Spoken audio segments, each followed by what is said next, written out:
Hey everybody, welcome back to the Fiore Boys Racing channel. I'm John Fiore, and this is my hill climb sprint car.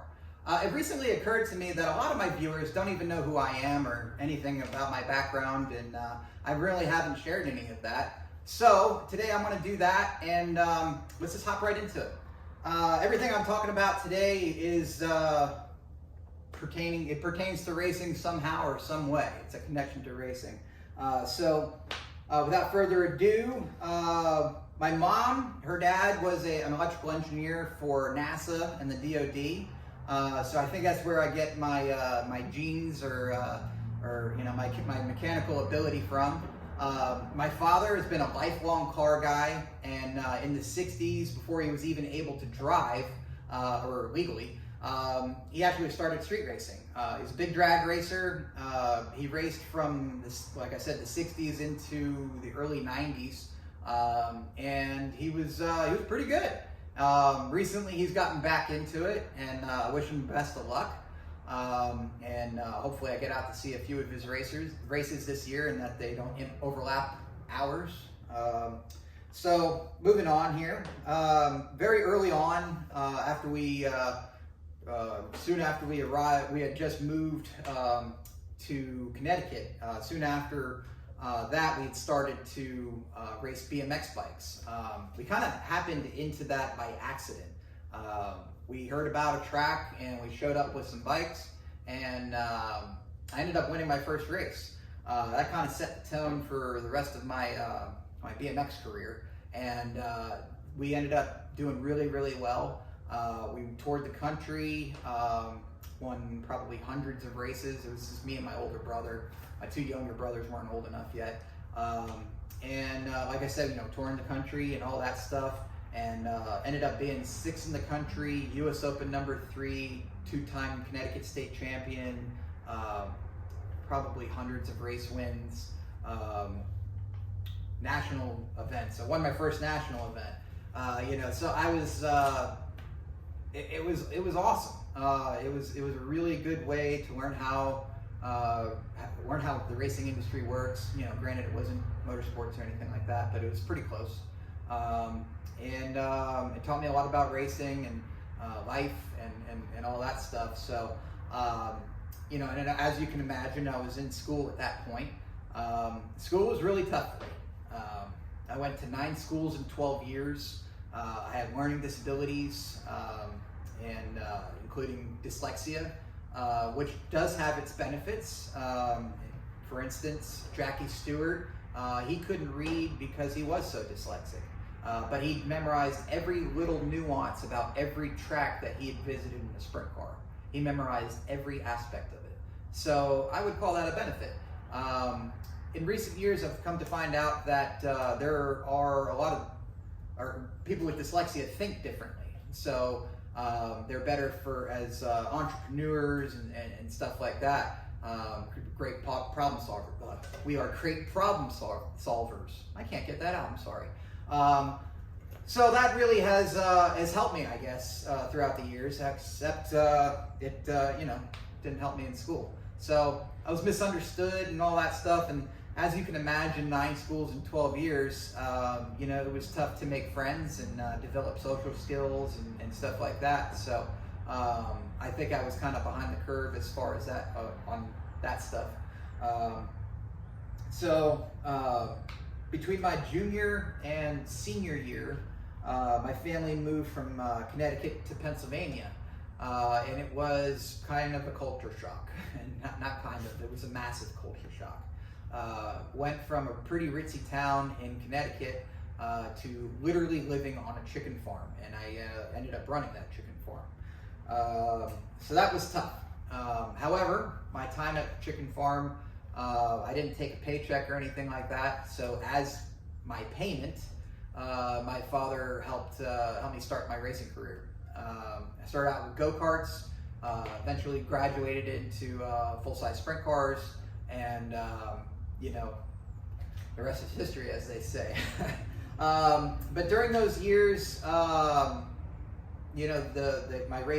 go-kart years, and in my first few years in the sprint car, before I joined the Army, I learned how to wrench, fabricate, and all that stuff. I went to college for a year or two for automotive, and then I went to work for a new car dealership in the service department.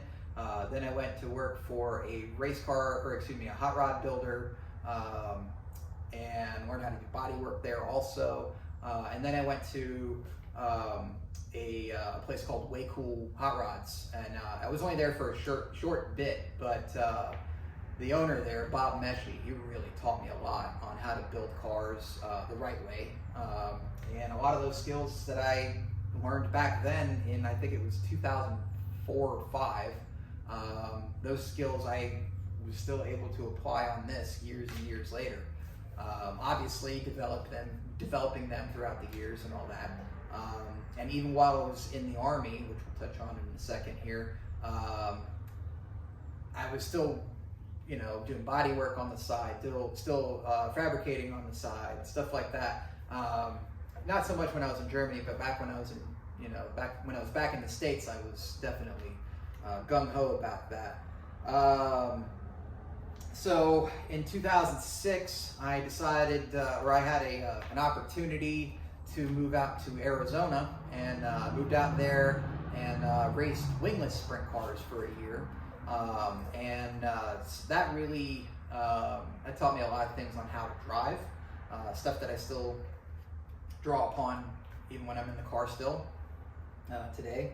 But that only lasted for a handful of races, and then the economy kind of dropped out, and kind of made it tough to support a sprint car. And so I decided that I was going to join the Army at that point.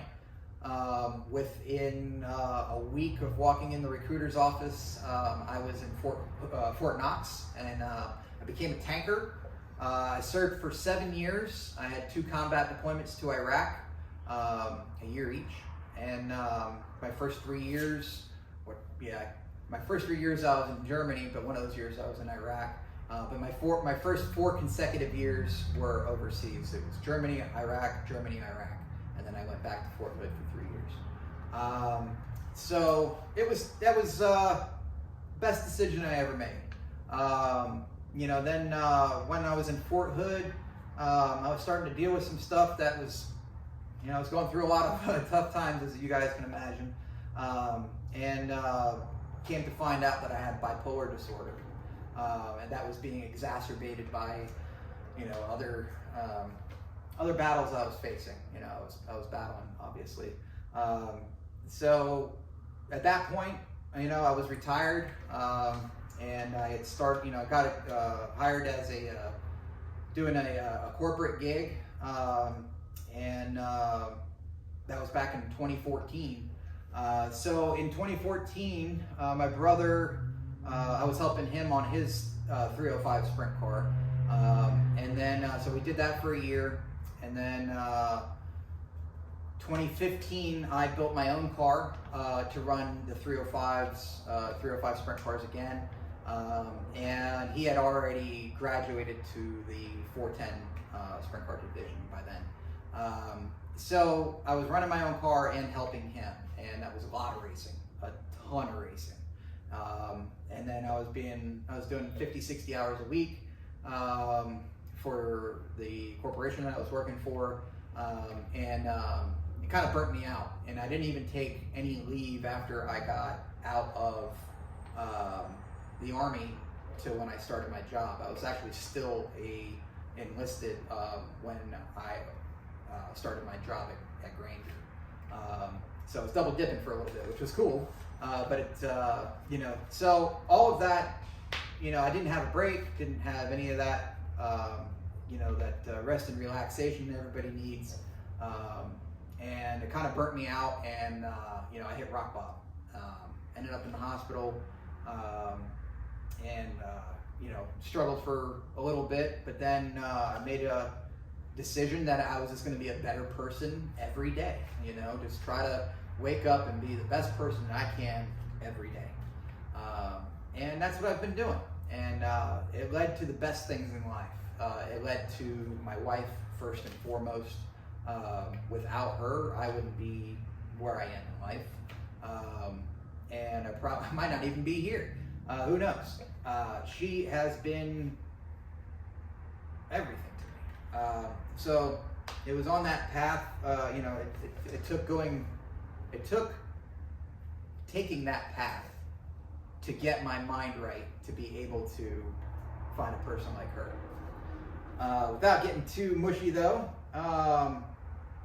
you know, I got out of there and I bought my house, I built my shop. A few years after I bought my house, I left that corporate gig and I started my own company, and I'm doing pretty well. So that's what pays for this. So that's really cool. I was able to turn my life around.